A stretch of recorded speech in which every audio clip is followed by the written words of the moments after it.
Respectons l'âge avant la beauté et commençons avec la GTI.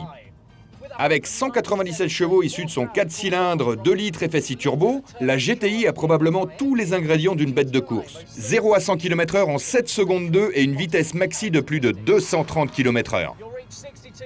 Mais plus important encore, elle respire la puissance comme une vraie GTI. Et cette puissance est très accessible avec un couple performant. Pas si mal hein, pour une voiture née en 1976.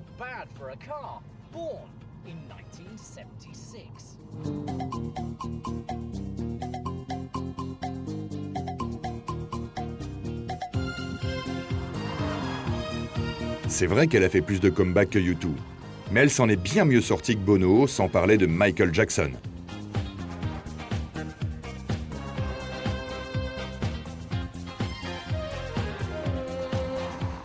Cette voiture est plus basse, plus large et plus longue que les précédentes.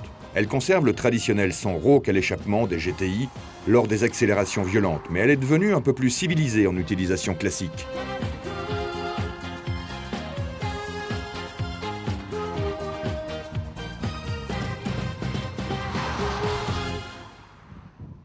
Le tableau de bord est joliment dessiné. La boîte de vitesse reprend bien l'esprit sportif de la GTI. Volkswagen est parvenu avec ce modèle à garder l'essence même de la GTI.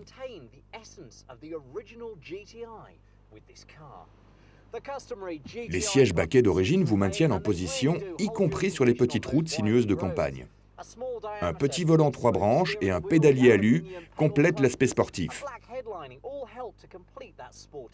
Il y a aussi une grande variété de réglages pour les sièges ou le volant. Pas difficile d'être confortable dans cette voiture. La GTI est donc toujours la référence. Mais il y a un problème. Depuis plus de 30 ans, les gamins de 17 ans s'en foutent de cette voiture. Papa, quand j'aurai mon permis, je veux une GTI. C'est un véritable rêve.